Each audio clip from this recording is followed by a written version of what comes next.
जय हिंद। स्वागत है आप सभी का आपके अपने यूट्यूब चैनल अमृत एकेडमी पे। आज हम लोग एक बहुत ही विशेष टॉपिक पे बात करने वाले हैं जो कि एग्ज़ाम्स और एग्ज़ाम्स पे मार्क्स कैसे लाएं उस पे बात करने वाले हैं। ठीक है। देखिए कई बार क्या होता है कि हम लोग मेहनत भी बहुत करते हैं और सारी चीज़ें पढ़ाई भी अच्छे से करते हैं, बट हम लोग देखते हैं फाइनली क्या होता है, रिज़ल्ट उसके अकॉर्डिंग नहीं मिलता हमें। ठीक है ना। तो उसी को लेकर के आज हम चर्चा करने वाले हैं। तो आ जाइए आज की क्लास को, जो हमारा बात है उसको आगे बढ़ाते हैं। ठीक है। देखिए जैसे आप किसी भी एग्ज़ाम्स की तैयारी कर रहे हैं, बेसिकली आज जो मैं बात करने वाला हूँ जो एमसीक्यू टाइप के एग्ज़ाम्स होते हैं, बेसिकली जो वनडे एग्ज़ाम्स होते हैं। ठीक है ना। उस पे बात करने वाला हूँ। ठीक है। देखिए मान लो आप किसी भी एग्ज़ाम्स की तैयारी कर रहे हैं, वनडे एग्ज़ाम का कोई सा भी एग्ज़ाम हो। ठीक है। हर एग्ज़ाम का अपना कुछ ना कुछ सिलेबस होता है। सबसे पहली जो बात को फोकस करना है आपको, जो सिलेबस है उस एग्ज़ाम का, सबसे पहले आपको सिलेबस को कंप्लीट करना है। चाहे आप कोचिंग करके क्लास को कंप्लीट कीजिए अपने सिलेबस को। ठीक है। या फिर आप यूट्यूब वगैरह से क्लासेस देख करके कंप्लीट कर सकते हैं। ठीक है। या फिर आप सेल्फ स्टडी करके बुक्स वगैरह से जो सिलेबस आप आ रहा है, आपके पास है सिलेबस, उसे कंप्लीट कर सकते हैं। ठीक है ना। सिलेबस कंप्लीट करना बहुत इंपॉर्टेंट होता है। अब देखिए साथ ही साथ क्या करते हैं, सिलेबस कंप्लीट होता है, देन उसके साथ ही आपको ना कई बार बच्चे ये पूछते हैं कि हमें नोट्स बनाना चाहिए या फिर नहीं बनाना चाहिए।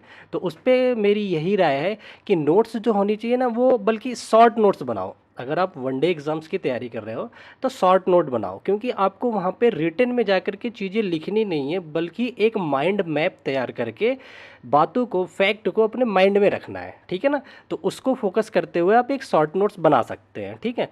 उसके बाद ये तो हमारा पहला टॉपिक हो गया। ठीक है। दूसरा जो मेन टॉपिक आता है, उसमें मेन रोल आता है वो प्रीवियस ईयर क्वेश्चंस का आता है, जिसको शॉर्ट में आप लोगों ने सुना भी होगा पीवाईक्यू करके। ठीक है।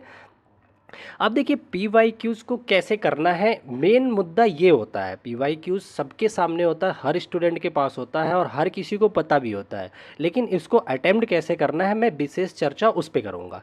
ठीक है ना। देखिए पी वाई क्यू एक तरीका होता है कि आप गूगल पे गए, अपना जिस एग्ज़ाम्स की तैयारी कर रहे हैं उसके पी वाई क्यूज़ डाउनलोड कर लिए। ठीक है। दूसरा होता है कि आप मार्केट में गए, प्रीवियस ईयर की बुक्स आती हैं। ठीक है ना। आपने क्या किया, बुक्स को परचेज कर लिया। ठीक है। और तीसरा तरीका इसका होता है टेस्ट के फॉर्म में इसे अटेम्प्ट करना। ठीक है। अब आपको क्या करना है, इनमें से कैसे पढ़ना है मैं उस पे बताता हूँ कि पी वाई क्यूज़ कैसे आपके लिए ज़्यादा बेनिफिशियल होगा। ठीक है ना। अभी अगर आप हो सकता है ये वाली गलती करते हो जो पहले मैं भी किया करता था। ठीक है। तो देखिए क्या है कि मैं इसको आप लोगों से एक प्रैक्टिकल करने की बात करता हूँ कि आप इस बात पे कैसे ट्रस्ट करेंगे कि जो मैं बात कह रहा हूँ वो सही है। ठीक है ना। तो आपको क्या करना है, अगर आपके पास प्रीवियस ईयर की बुक है तो एक उस बुक को उठाइए। ठीक है ना। उसमें से कोई एक टेस्ट लिए, जो प्रीवियस ईयर है एक सेट को आप अपने उससे पढ़िए। ठीक है। दूसरा क्या काम करना है, एक दूसरा टेस्ट या दूसरा पीवाईक्यू है जो आपको टेस्ट से के फॉर्म में करना है। ठीक है ना। एक आपने किया बुक से, एक आपने टेस्ट दे करके कंप्लीट किया पीवाईक्यू। दो तरीके से आपने पीवाई कंप्लीट कर लिया। अब आपको 10 दिन के बाद, देखिए लगभग 10 से 11 दिन के बाद आपको ये दोनों पेपर को खुद से सॉल्व करना है। ठीक है ना। और आप आइडेंटिफाई कीजिए कि जो आपने बुक की हेल्प से पढ़ा था और दूसरा जो आपने टेस्ट दे करके पढ़ा था, आपको फ़र्क देखने को मिलेगा। जो इनके बीच में गैप देखने को मिलेगा 20 to 30% का आपको गैप देखने को मिलेगा। ठीक है ना। कि आप जो टेस्ट के फॉर्म में अटैम्प्ट किए थे प्रीवियस ईयर, उसमें आप बेहतर परफॉर्म करोगे इन कंपैरिजन टू आपने जो बुक में सॉल्व किया था। ठीक है ना। इसके पीछे भी एक लॉजिक होता है जो कि मैंने खुद फील किया है, वो मैं आप लोगों के साथ शेयर करना चाहता हूँ।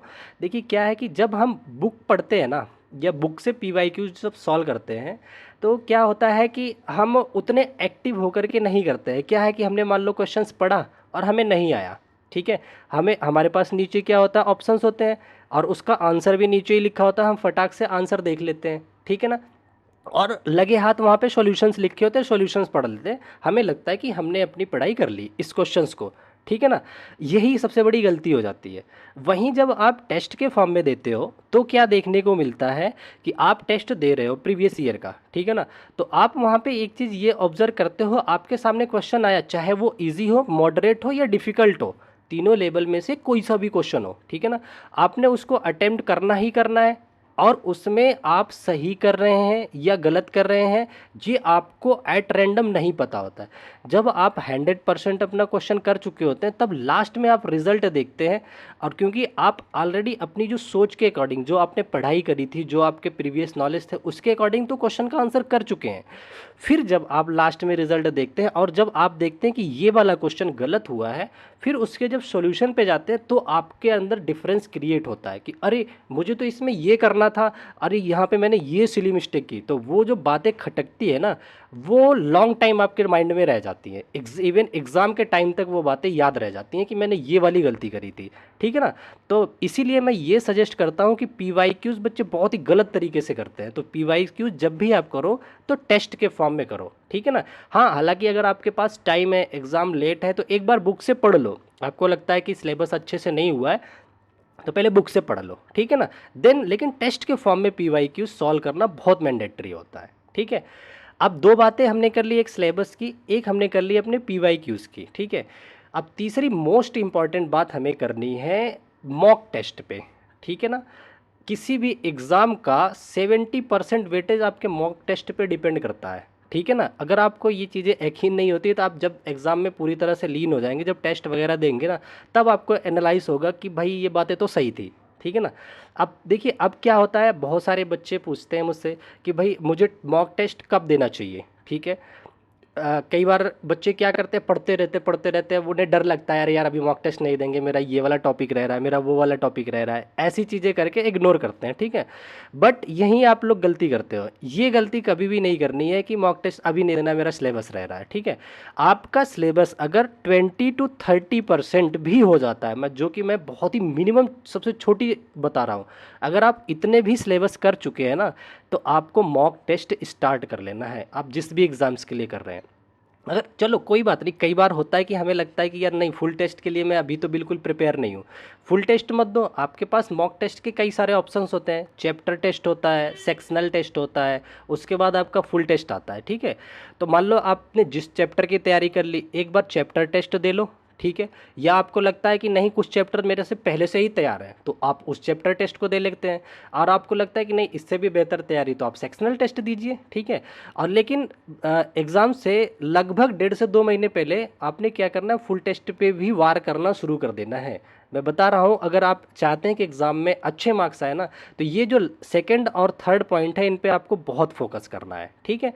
तो ये हो गया हमारी मॉक टेस्ट की। तो इससे घबराना नहीं है, आपका कितना सिलेबस है, कितना नहीं हुआ है, उस चीज़ को इग्नोर करते हुए सीधा आपको टेस्ट लगाने हैं। ठीक। अब आखिरी बात पे चलते हैं, जो कि आता है कि हमारे क्वेश्चंस तो बहुत गलत हो रहे हैं, हमें रिवीजन की ज़रूरत है, रिवीजन कैसे करें। ठीक है ना। रिवीजन करना भी अच्छे तरीके होते हैं, कैसे करना है उस पे भी हमें वर्कआउट करना पड़ता है। ये नहीं कि आप जैसे जीरो से पढ़ाई शुरू किए थे, कोचिंग वगैरह से सारी चीज़ें फिर से पढ़ने लग गए, नहीं। कहीं से भी आप सिलेबस कंप्लीट करें, आपको पूरी नहीं पढ़नी होती। वनडे एग्जाम्स में आपको लिखना नहीं है मेरे भाई, आपको क्या करना है, अच्छा परफॉर्म करना है। उसमें आपको MCQs, आपके पास फैक्ट होने चाहिए, वो भी यहाँ पे होने चाहिए माइंड में। ठीक है ना। तो आपने जो शॉर्ट नोट या माइंड मैप बनाया था, उस पे वर्कआउट करिए। ठीक है ना। शॉर्ट नोट्स अपने उसको थोड़ा सा पढ़ लीजिए, और जिस चैप्टर में आपको लगता है कि थोड़ा सा वीकनेस है, उस चैप्टर का चैप्टर टेस्ट दो। ठीक है ना। ये सबसे अच्छा तरीका होता है रिवीजन करने का, जहाँ तक मैंने एक्सपीरियंस किया हुआ है। ठीक है ना। तो यहाँ से इसकी हेल्प से आप क्या करोगे, रिवाइज करो चीज़ों को। ठीक। तो आज के हमारे जो चर्चे थे यही थे, ये मेन 3 टॉपिक थे जिस पे मुझे बात करनी थी, जिससे आप लोगों के काफ़ी डाउट थे। और मैंने कई सारे स्टूडेंट्स को देखा है जो गलत तरीके से इन चीज़ों को करके और अपना टाइम ख़राब करते हैं, और उतनी मेहनत करते हैं, उतना रिजल्ट नहीं देखने को मिलता है। ठीक है ना। तो आप एक बार इन चीज़ों को, पैटर्न को फॉलो करके देखिए, आपको आपके रिज़ल्ट में बहुत ही ज़्यादा इम्प्रूवमेंट देखने को मिलेगा। ठीक है। तो इस वीडियो को हम लोग यहीं तक रखते हैं, फिर मिलते हैं अपनी नेक्स्ट वीडियो में किसी और टॉपिक को लेकर। बाकी हमारी जो क्लासेस हैं एकेडमिक की, वो प्रॉपर वे में चल रही हैं, आप लोग एग्ज़ाम्स की तैयारी कर सकते हैं। ठीक है। Thank you so much, bye bye, take care, फिर मिलते हैं अपनी नेक्स्ट वीडियो में। तब तक के लिए ध्यान रखें अपना।